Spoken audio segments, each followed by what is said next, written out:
shiharini, unapojiona watembea, waweza kula, waweza kuzungumza, una nguvu ambayo kwamba Mungu amekupa katika mwili wako. Neema hii wengi hawaioni thamani yake, wengi hupitikiwa na thamani yake mpaka anapoikosa neema hii, ndiyo hujua kwamba mimi nilikuwa na neema, lakini sikuitambua neema hii na sikuipa haki yake inayostahiki neema hii. Neema ya pili ni alfaragh, wakati wa ziada ambao kwamba unao, si wakati wa kazi, si wakati wa ibada, wakati ambao kwamba huna lolote wewe ambalo kwamba la kupasa juu lake. Neema hii watu wengi ndio wanaoitumia kumaasi Mwenyezi Mungu Subhanahu wa Ta'ala. Neema hii hawaioni thamani yake. Neema hii ndiyo ambayo kwamba Mtume alayhi salatu wassalam atutahadharisha sana, hasatan mabarobaro wanapokuwa hawana la kufanya, shaitani huwapa la kufanya, na wanalopewa na shaitani kulifanya moja kwa moja ni lile ambalo kwamba halimridhishi Mwenyezi Mungu Subhanahu wa Ta'ala. Maashara sada, tukiwa tuingia katika amu jadidul hijri, mwaka mpya wa hijri,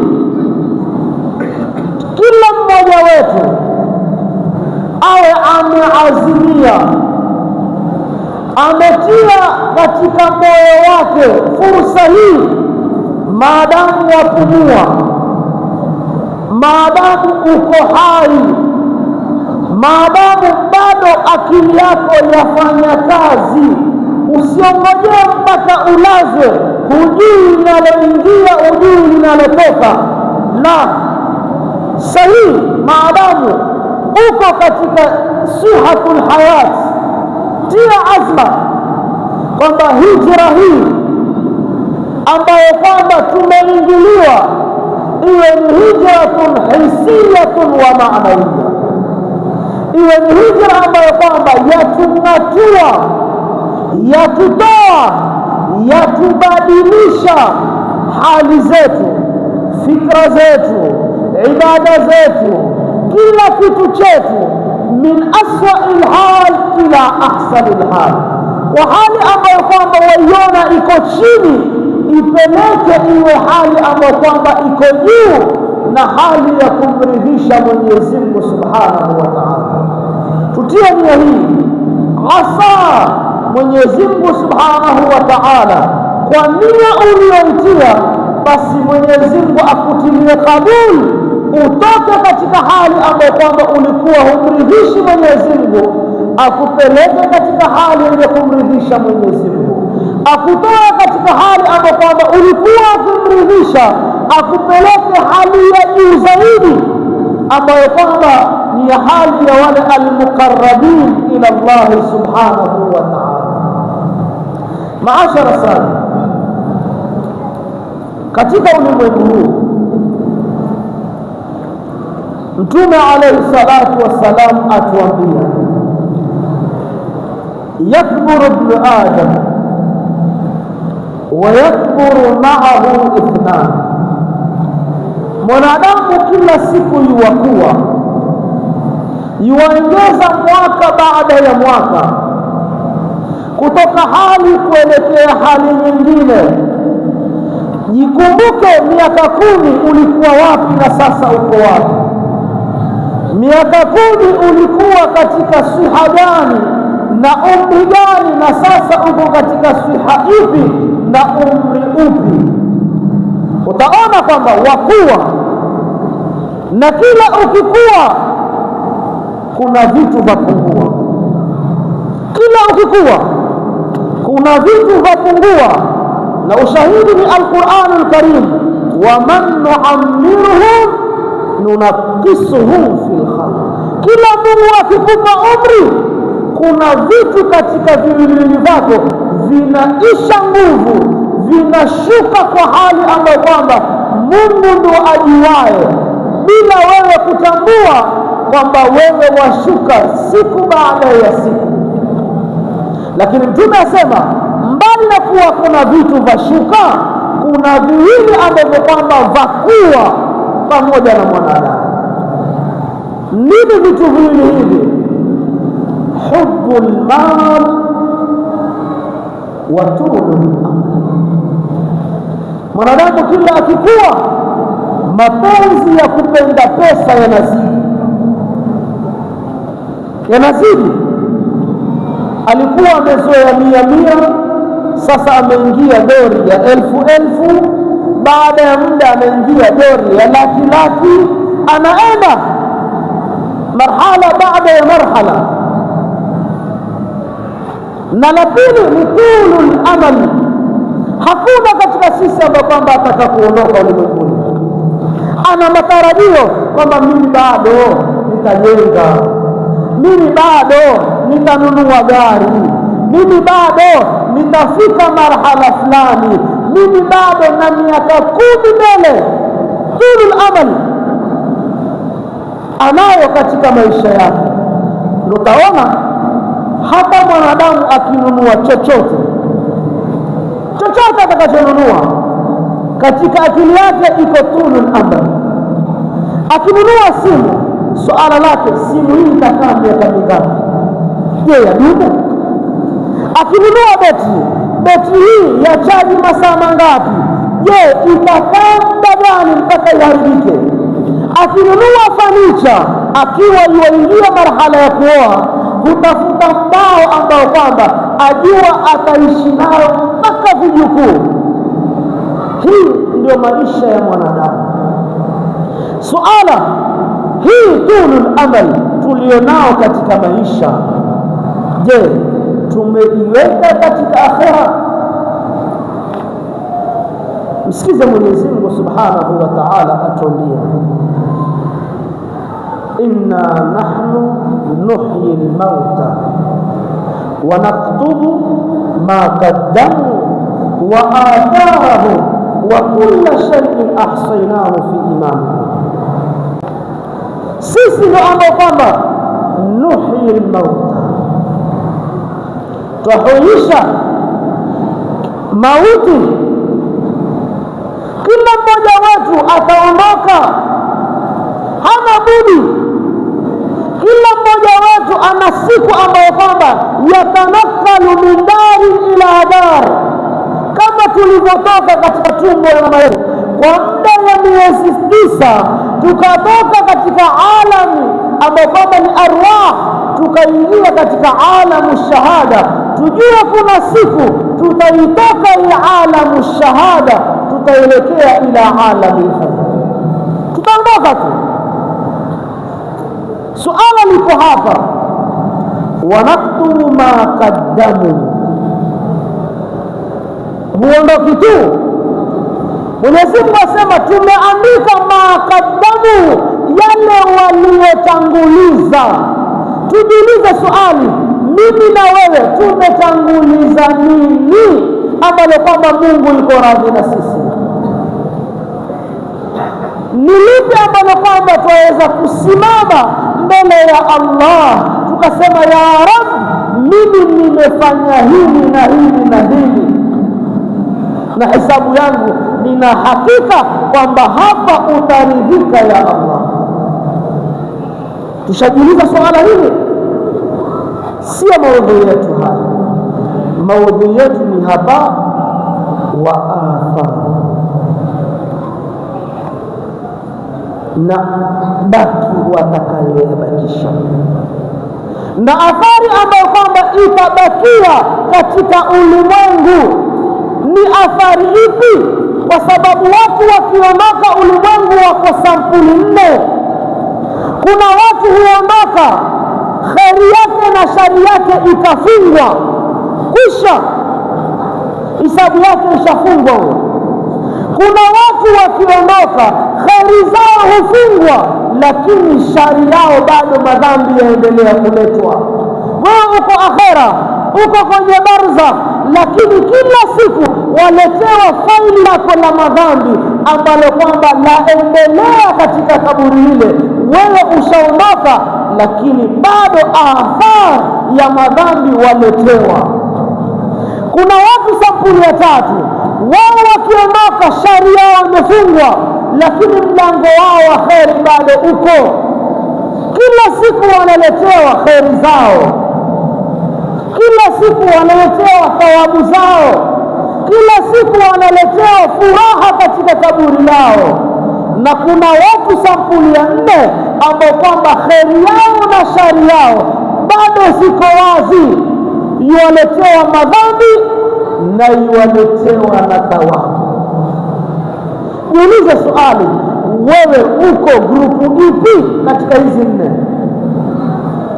Ni lipi ambalo kwamba wewe umeliwacha kama legacy yako ambayo kwamba itabakia ala wajhi al-ardhi, watu wataiga na utaendelea kupata thawabu? Ama ikiwa ni mbaya, watu wataiga na utaendelea kuletewa madhambi katika kaburi lako.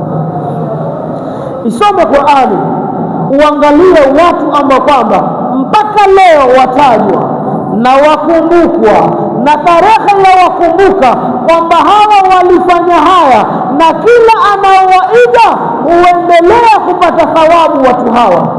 Isome, tumesoma suratul Kahf, leo ni siku ya Ijumaa.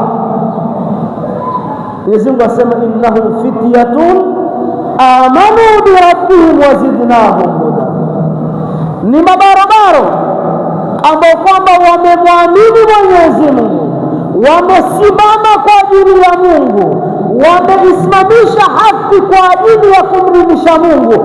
Na yeyote ambaye kwamba ni barabara yafuata nyayo hizi, basi thawabu zake zaendelea kuwafikia, kwa sababu wao ndio wameacha legacy kama hii. Maashara sana, mwangalia Sayyidina Uthman ibn Affan. Sayyidina Uthman mpaka leo, nenda Riyadh, nenda Makka, angalia aukaf alizoziwacha Sayyidina Uthman, zaingiza pesa ngapi na za wanufaisha watu wangapi?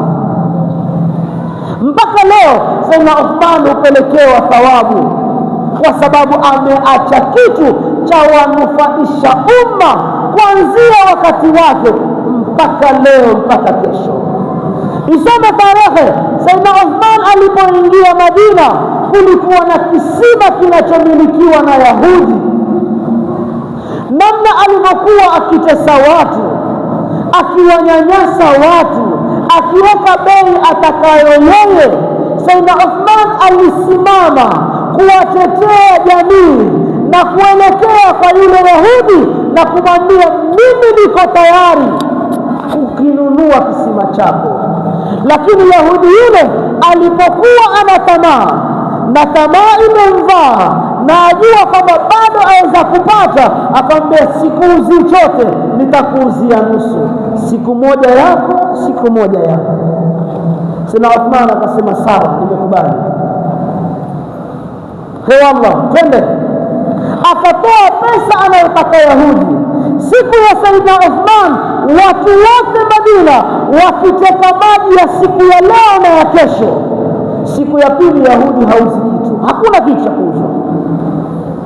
Likamkera Yahudi, akaja kwa Sayyidina Uthman akasema, niko tayari kuuzia kilichobakia. Sayyidina Uthman anamwambia, sitaki,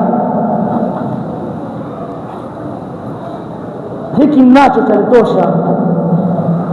Akaenda kwa bei anayotaka Sayyidina Uthman, ndo akakinunua, si kwa bei aliyotaka yeye, na akakitoa wakfan lillahi ta'ala. Watu mpaka leo wanufaika nacho. Maashara sada, maashara almuslimin, vile vile kuna watu wameacha athari mbaya katika ulimwengu. Mwangalie Qabil, mtoto wa Nabii Allah Adam, alianza legacy ya kuua. Yeye ndo mtu wa kwanza kutoa mtu roho. Mtume asema kwamba hauliwi yoyote katika ulimwengu huu kwa njia ya dhulma, isipokuwa anafungiwa virago vyake, anapelekewa katika kaburi lake, kwa sababu yeye ndiyo ameanzisha sunna ya kuua. Maashara sana, amefanya mara moja, ndiyo mara moja, lakini walioiga waiga kila wakati. Wanaofanya baada ya wewe hawatataka kujua kwamba wewe ulifanya kwa nia gani. Wao watafanya kwa malengo yao, na malengo yale yatakusababishia matatizo na yakuletea madhambi kila siku. Ndio Mtume alayhi salatu wassalam akatuambia katika hadithi yake, asema man sanna fil islami sunnatan hasanatan kana lahu ajruha wa ajru man amila biha. Yoyote ambaye kwamba ataanzisha mwendo aina yoyote mzuri, jambo lolote zuri utakalolianzisha, mtaa huu wakaiga, mtaa ule wakaiga, wengine wakaiga, watu wakanufaika kwa fikra yako, basi ujue una ujira wa lile ulilolianzisha. Na kila atakayefanya kama wewe na akanufaisha na wengine, wale thawabu utakazopata, utapata thawabu kama wanavyopata wao. La yankusu min ujurihim shay'an, hupunguziwi lolote. Ikiwa wao watapata thawabu 1,000,000 na wewe utaletewa zako 1,000,000. Ikiwa utapata laki, na wewe utafungiwa virago vako laki uletewe kila siku, maadamu yaendelea jambo kama lile. Mtume hakuacha hapa, akaendelea, wa man sanna fil islami sunnatan sayyi'atan, na yoyote atakayeanzisha katika ulimwengu huu mwendo mwovu, basi anayo dhambi lake na dhambi la kila atakalolifanya lile, bila ya kupungua ujira wake chochote. Dhambi lile kila likitendwa, basi jue una dhambi wewe, wafunganishwa, waletewa katika kaburi lako ila antakuma saa. Maashara sana, ukisoma Qur'an utaona watu wema walivyokuwa wakitaka kubakisha athari. Msome Nabii Allah Ibrahim. Nabii Allah Ibrahim asema, waj'alni lisana sidqin fil akhirah. Amwambia Mwenyezi Mungu, waj'alni, Mwenyezi Mungu nijalie mimi lisana sidqin, baada ya kufa mimi niwe natajwa kwa wema, nakumbukwa kwa mazuri niliyoyatenda, watu wanitaja kwa yale mazuri ambayo kwamba niliyoyabuni. Miongoni mwao ni lile kujenga Al-Kaaba. Mpaka leo tukifika kuna makamu Ibrahim, na ni sunna yoyote anayekwenda hija lazima aswali pale, na thawabu za mfikia Nabii Allah Ibrahim. Siku moja Mtume alayhi salatu wassalam alikuwa amekaa na masahaba wake. Masahaba wale walipokuwa wamekaa na Mtume alayhi salatu wassalam, likapita jeneza mbele yake. Akaniuliza, ni nani yule? Masahaba wakamwambia, yule ni fulani, alikuwa ni mzuri, alikuwa na tabia hili na hili, alifanya hili na lile. Wakamsifu kwa kiasi kikubwa sana. Mtume akawaambia, wajabat. Baada ya muda likapita jeneza la pili. Mtume akawauliza tena, ni nani? Wakaanza kumwambia, fulani alikuwa kadhaa, alikuwa muuaji, alikuwa kadhaa, yani kila sifa mbaya wamwagia. Mtume akasema, wajabat. Masahaba wakashangaa, ya Rasulullah, wa kwanza alikuwa mzuri, hakuna mfano wake, watambia wajabat, na wa pili alikuwa mwovu, hakuna mfano wake, wasema wajabat. Tumekwambia naam, wa kwanza aliyepita, kwa sababu mmemtaja kwa uzuri, kwa sababu mmemkumbuka kwa mazuri, wajabat lahu aljanna, imempasa mtu yule kuingia peponi, kwa sababu antum shuhadaullahi ala nas, nyinyi ndio mashahidi wa Mwenyezi Mungu katika hii dunia, na nyinyi ndio maona, na nyinyi ndio mapitisha. Alipopita wa pili, mulimsifu kwa uovu wa madhambi wa maasi, ikawa wajabat lahu nar, imempasa kuingia motoni. Maashara sana, jiulize swali,